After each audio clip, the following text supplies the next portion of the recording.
अस्सलाम वालेकुम। बड़ा अहम टॉपिक है, गैस क्यों होती है।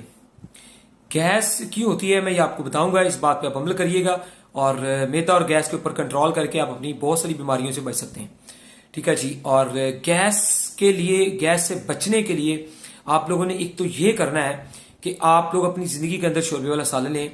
दूसरे नंबर पे आप जो भी चीज खाएं पिए उसके अंदर 2 से 3 घंटे का वक्फा रखें। इससे आपको ये समझ में आएगी कि खाना खाने के बाद तबीयत कैसी थी, 2 से 3 घंटे बाद अगर कोई गजा खाई तो उसके बाद तबीयत कैसी थी। खाने से घंटा पहले पानी पिए, खाने के फौरन बाद नहीं पीना, फिर घंटे बाद पानी पिए। शुरू में, दरमियान में या एंड पे अगर पानी की तलब हो तो थोड़ा थोड़ा करके छोटे मोटे घूंट लगा के पानी पिए। जब आप लोग खुशक सालन इस्तेमाल करेंगे तो पानी की तलब बढ़ जाती है, इसलिए फिर पानी पीते ही मैदा गैस करने लग जाता है। क्योंकि जितना ज्यादा आपका मैदा हीटअप होगा, उसके अंदर हरारत होगी, गर्मी होगी, हीट होगी। ठीक है जी। आपका मैदा बिल्कुल भी गैस पैदा नहीं करेगा। जैसे हम पानी इस्तेमाल करते हैं फिर खाना खाते हैं, गैस हो जाती है। जैसे हम खाना खाते हैं साथ में सलाद खाते हैं तो गैस हो जाती है। हर चीज में 2 से 3 घंटे का वक्फा रखें और पानी की मिकदार बहुत कम या छोटे मोटे घूंटों में इस्तेमाल करें। अगर आप शोरबे वाला सालन खाएंगे तो आप लोगों को पानी की तलब ही नहीं होगी। जब पानी की तलब कम होगी तो इंशाल्लाह आप लोगों के मैदे के अंदर गैस पैदा नहीं होगी। मगर गैस होती क्यों है, इससे बचना कैसे है, मजीद इसके ऊपर रोशनी डालता हूं। गैस इसी तरह ही होती है। फॉर एग्जाम्पल, हमारे मैदे में कोई डिस्टर्बेंस है तो हम मजीद ठंडी चीजें, हीट है उसको कम करने के लिए ठंडी चीजें खाना शुरू कर देते हैं। ठीक है जी। जैसे ही हम तुखमलंगा इस्तेमाल करते हैं, मैदा ठंडा हो जाता है, वो और ज्यादा गैस करता है, चीजों को हजम नहीं करता। हम छिलका खाते हैं, उससे अगले दिन खुल के मोशन, कब्ज तो टूट जाती है, लेकिन वो छिलका एक लेसदार मादा है, वो पूरे पेट के अंदर लेसले मादे भी पैदा कर देता है। ठीक है जी। वक्ती तौर पे आंतों को नरम करके मोशन ले आता है, लेकिन अगले दिन पहले से ज्यादा कब्ज हुई होती है। तो ये मामला ऐसे ही चलता रहता है। उससे भी मैदा ठंडा हो जाता है, गूंद कतीरे से मैदा ठंडा हो जाता है, इमली उबाल के पानी से मैदा ठंडा हो जाता है। ऐसी वो तमाम चीजें जो आपके मैदे को ठंडा कर दे, उनसे बचें ताकि आपके पेट के अंदर हवा गैस बिल्कुल पैदा ना हो। अगर हवा गैस पैदा हो रही है तो फिर आपने इसी तरह करना है कि पानी का इस्तेमाल थोड़ा कम या लेट सवेर करें। और शोरबे वाले सालन के साथ जब आप रोटी खाएंगे तो आप देखेंगे वो दिन आपका अच्छा गुजरेगा। गोश्त खाएंगे तो उसके साथ रोटी का इस्तेमाल बहुत कम या बिल्कुल ना करें। इसी तरह बहुत सारी ऐसी चीजें जो अदरक, लहसुन, प्याज और नमक और सुर्ख मिर्च वगैरह के अंदर हांडी बना के आप लोग इस्तेमाल करें। मगर मगर मगर मगर उसमें आप तमाम चीजें जो बनाते हैं वो थोड़ी स्पाइसी और करारी होनी चाहिए। अदरक लहसुन तेज होगा तो भी गैस नहीं होगी। ठीक है जी। इसी तरह सुरख मिर्च जो है, नमक जो है, ये डाल के और 1 या 2 अंडे लें, उनको अच्छी तरह मिक्स करें, सुरख मिर्च को थोड़ी करारी करके डालें और फिर उसको फ्राई करके अच्छी तरह या उसकी टिक्की बना के उसको आप रोटी के साथ खाएं। पानी बहुत कम इस्तेमाल करें।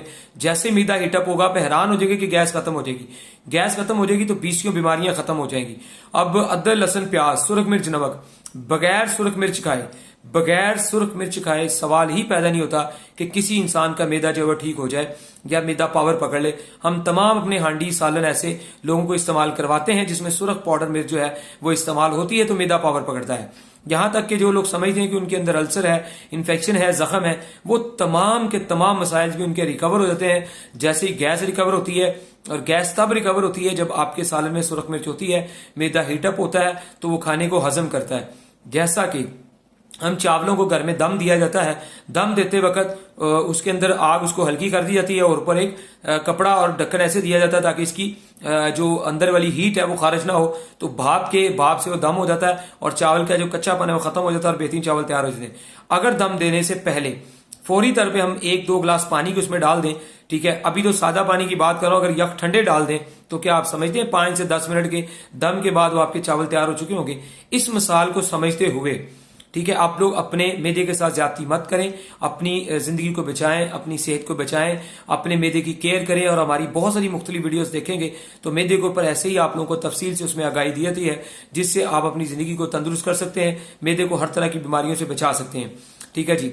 और मैदा ठीक है तो हर वो बीमारी जो आपके अंदर है वो ठीक हो जाएगी, चाहे वो यूरिक एसिड है, चाहे वो कोलेस्ट्रोल है, चाहे वो ब्लड प्रेशर हाई की मर्ज है, चाहे आपको नींद नहीं आ रही, चाहे घबराहट हो रही है, डिप्रेशन है, एंजाइटी है, ठीक है जी, कॉन्स्टिपेशन, कब्ज के जोर से, कोई मक्कत की नाली से, पखाने वाली नाली से खून आ रहा है, यूरिन में कोई दर्द तकलीफ है, जलन है, यानी कि 20 ऐसी बीमारियां जो आपके अंदर पाई जाती हैं जिससे आपका दिल कमजोर है, दिमाग कमजोर है, याददाश्त की कमी है, डिप्रेशन है, आपको सेहत नहीं मिल रही, आपको कोई भी गजा खाई भी सुकून नहीं दे रही, तो वो तमाम की तमाम चीजें आपको सुकून देंगी। और गैस से बचने के लिए सुरख मिर्च, नमक और अदरक, लहसुन, प्याज का इस्तेमाल हांडी में करें। ठीक है जी। किसी को गैस होती है और ब्लड प्रेशर हाई का मर्ज है, वो सुरख में नमक बेशक बहुत कम डाले ना डाले, लेकिन अदरक लहसुन तेज डाल के हांडी बनाए तो वो भी तंदुरुस्त हो जाएगा। तमाम ओवरसीज जो है आउट ऑफ कंट्री के लोग जो है, मुल्क से बाहर वाले लोग जो है, ठीक है जी, कोई भी मेडिसिन दवाई मंगवाना चाहें तो उससे पहले आप हमें वीडियो कॉल जरूर किया करें ताकि हर तरह की 2 नंबरी और धोखे फ्रॉड से बचा जा